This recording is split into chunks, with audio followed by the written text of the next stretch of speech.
Greetings, comrades. When we made a request or a proposal that domestic workers who are undocumented should be granted special permits, we came under attack. We had made this submission when the then Minister of Home Affairs invited submissions as part of the white paper discussion on international migration. Since then, we have been doing consultations with the workers that are in this industry. We have been speaking to the employers themselves. A lot of things have been revealed to us, which were unknown to us at the time we made the proposal. This is why we come to the conclusion that domestic work is critical.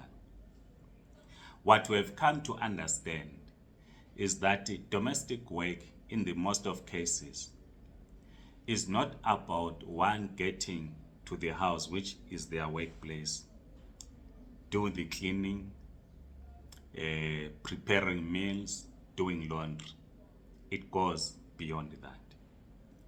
It is about trust. This is where the component of critical comes in.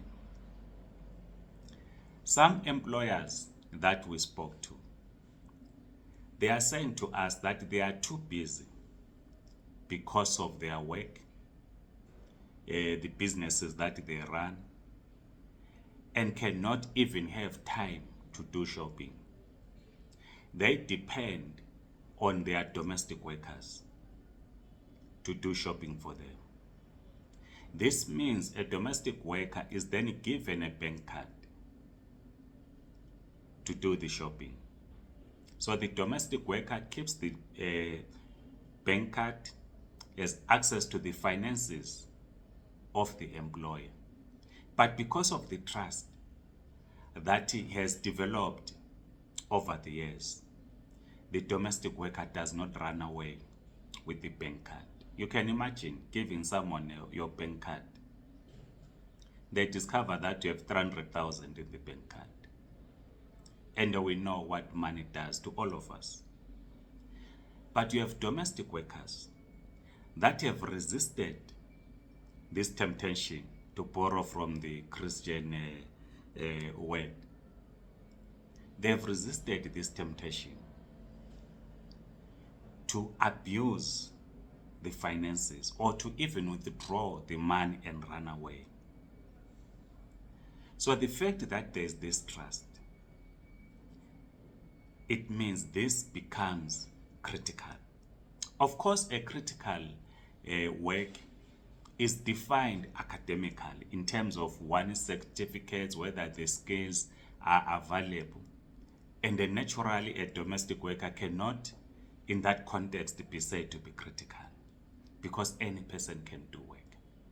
But not anyone can be trusted. That's where the difference is.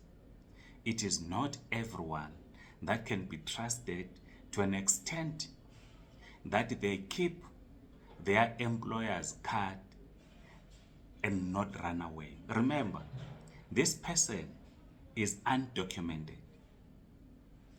Their fingerprints are not with the Department of Home Affairs. They can disappear without trace, but they've remained with their employer for years. This trust has developed between the two.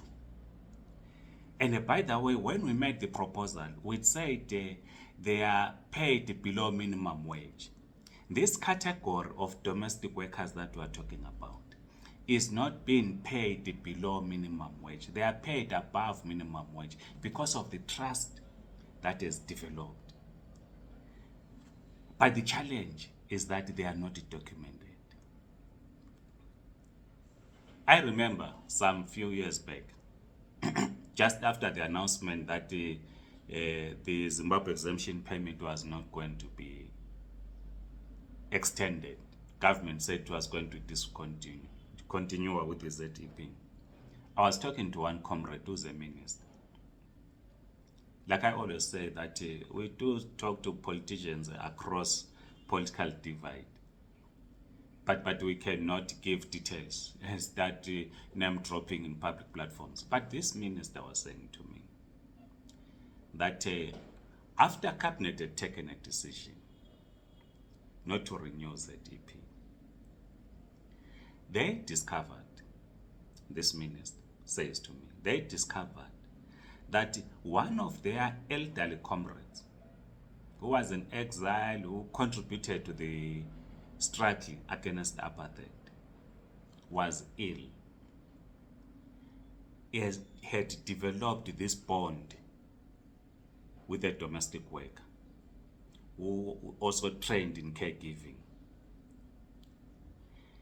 They came, because this domestic worker is on ZEP, they came to the conclusion that after critical observation of their elderly comrade and the relationship, work relationship, that had developed between the elderly comrade and the domestic worker, they came to the conclusion that if this domestic worker will not be able to renew the ZEP, a new worker comes in, this comrade might actually die. Right? This is how critical it was. So there are these instances.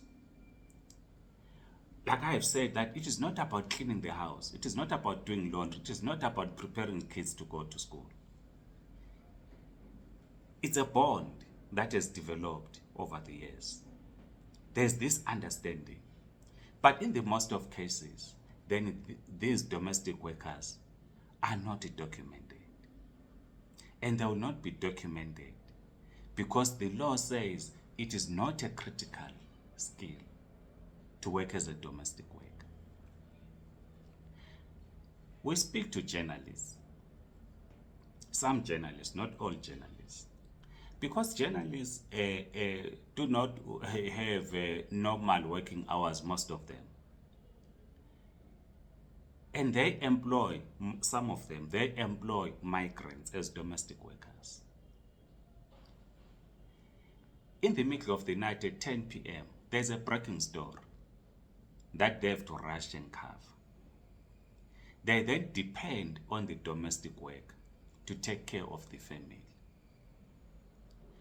They are assigned trips, or they will go and camp outside their homes as part of a breaking story for 3 days without coming home. They have to depend on the domestic work to take care of the family. And the other domestic workers, of course, they are bad apples. There are those domestic workers that invite thugs at their workplace, they steal at the workplace, they will continue to steal. But there are those that have developed this trust. Some journalists, like we have been talking to them because they are employers, and they have pointed out that yes, indeed, we have developed this bond between ourselves as employers and the employees who are domestic workers. But the challenge is documentation. Then, of course, there are professionals who work in emergencies, your medical doctors, your nurses, and so forth, who will be called when there's emergency, and they will need a domestic worker to take care of the family.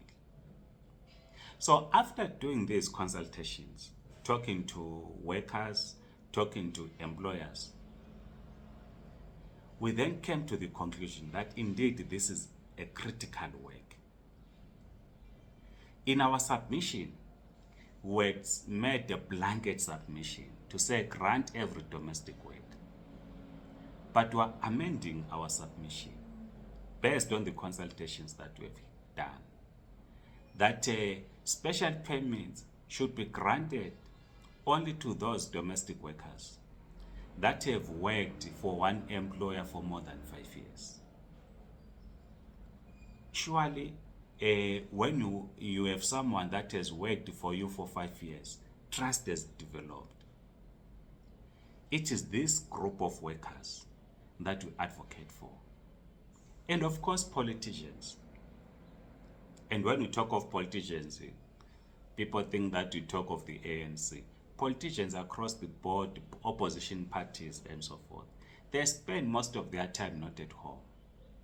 And they depend on domestic workers to take care of their families. Some domestic workers assist the kids in doing homework.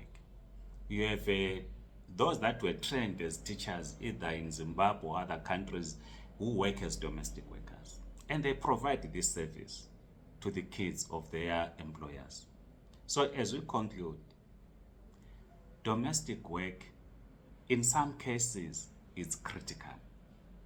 And we advocate for the granting of special permits only to the domestic workers that their employers can provide proof that this worker has been working for us for the last 5 years but is not documented, and they be granted special permits because they are providing a critical service to the people who are running the South African economy. Please write in the comment section, like this video, subscribe to this YouTube channel. We know others are going to throw some few insults, but let's have this discussion. Goodbye.